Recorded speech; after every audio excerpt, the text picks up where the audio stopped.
দৃষ্টির মনে হচ্ছিল কিছু একটা বলবে, কিন্তু তার আগেই তানিয়া আবার বলে উঠল, দেখো এখন আমি কি করি, তোমরা দুজন যে কাজেই এখানে এসে থাকো না কেন আমি সেটা কোনোভাবেই সফল হতে দেব না, বুঝেছ? এখন দেখো এখন কি করবে শিবম আর দৃষ্টি। দৃষ্টির কথা শুনে দৃষ্টি একটু ঘাবড়ে গেল, কিন্তু শিবম শান্তভাবে বলল, তোমার বিয়েতে আমি আগেই ক্ষমা চেয়েছিলাম, যদিও সেখানে আমার কোনো দোষই ছিল না। শিবম, তোমার সাহস তো কম নয়, আমি তোমাকে যা বলেছিলাম সেটা কি ভুলে গেছ? পাশ থেকে হঠাৎ একটি গভীর কণ্ঠস্বর ভেসে এলো।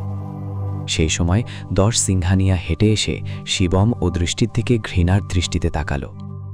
তারপর তার ছিল্লের হাসি হেসে বলল, তুমি কি ভেবেছিলে শুধু একটা ক্ষমা চাওয়ার মাধ্যমেই সব মিটে যাবে?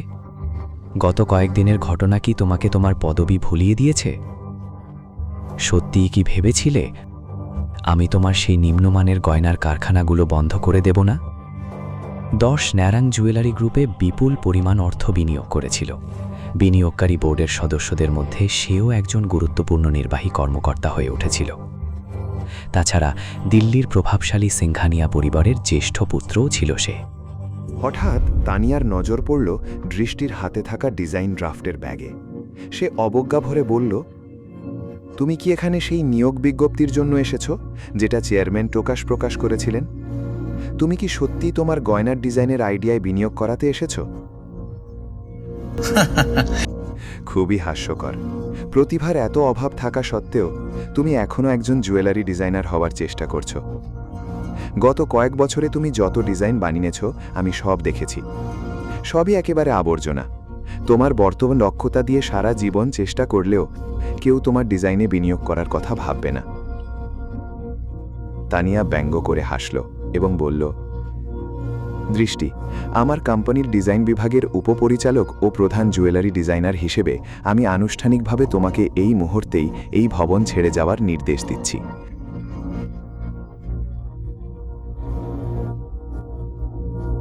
তোমার ডিজাইন আইডিয়া বাতিল করা হয়েছে।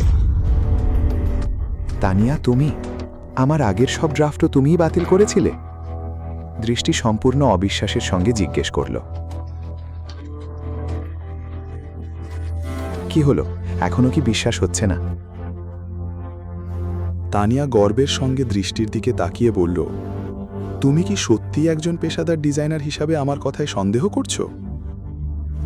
আমি পুরো দিল্লির অন্যতম শীর্ষ জুয়েলারি ডিজাইনার, আর তুমি এখনো পর্যন্ত কোনো উল্লেখযোগ্য ফলাফলই দেখাতে পারোনি। ঠিক তখনই অফিসের ভেতরে একটি গভীর ও মর্যাদাপূর্ণ কণ্ঠস্বর শোনা গেল, এখানে কি নিয়ে এত তর্ক হচ্ছে? সবাই শব্দের দিকে তাকিয়ে দেখল চেয়ারম্যান বিক্রম টোকাস তার কেবিন থেকে বেরিয়ে এসেছেন। তিনি ধীরে ধীরে তানিয়া ও দর্শের দিকে তাকালেন।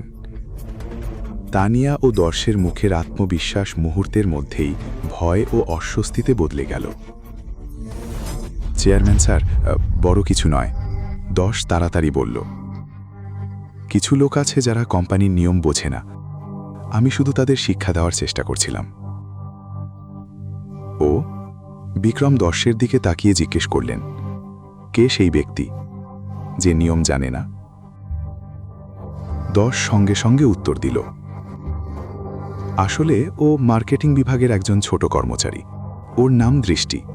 কোনো অনুমতি ছাড়াই ও কোম্পানির উচ্চপদস্থ কর্মচারীদের অফিসে ঢুকে পড়েছে। আমি শুধু ওকে নিয়ম বোঝাচ্ছিলাম। বিক্রম শান্তভাবে বললেন, ওকে আমি নিজেই ডেকেছি, এতে কি তোমার কোনো সমস্যা আছে? তারপর তিনি আরও বললেন, আর একটা বিষয় পরিষ্কার করে দিই, এটা একটা অফিস। একজন সিনিয়র নেতা হিসেবে তোমাদের কি মনে হয় এখানে এভাবে হইচই করে তোমরা কি প্রমাণ করতে চাইছো? আমি চাই না অফিসে অপ্রয়োজনীয় কোনো শোরগোল হোক। ভবিষ্যতে এমন কিছু আবার হলে তোমাদের দুজনকেই এই অফিস থেকে বের করে দেওয়া হবে। কথা বলার পর বিক্রম মৃদু হাসি নিয়ে দৃষ্টির দিকে তাকালেন। আমি গতকাল আপনার পাঠানো ডিজাইন আইডিয়াগুলো দেখেছি, সেগুলো আমাকে সত্যিই মুগ্ধ করেছে। আমার অফিসে আসুন, আপনার ডিজাইনের বিস্তারিত নিয়ে আলোচনা করতে চাই। ধন্যবাদ বিক্রম স্যার, দৃষ্টি গম্ভীরভাবে বলল। তারপর তানিয়া, দশ এবং অন্যদের সম্পূর্ণ উপেক্ষা করে বিক্রম দৃষ্টি ও শিবমকে সঙ্গে নিয়ে নিজের অফিসের দিকে এগিয়ে গেলেন যাতে পরবর্তী আলোচনা করা যায়। গল্পের পরবর্তী অংশ জানতে দেখুন পরের এপিসোড শুধুমাত্র পকেট এফএম-এর ইউটিউব চ্যানেলে। আর শিবম দ্য হিডেন ওয়ারিয়ারের সব এপিসোড শুনতে নিচের বর্ণনায় দেওয়া লিঙ্ক থেকে পকেট এফএম অ্যাপ ডাউনলোড করুন।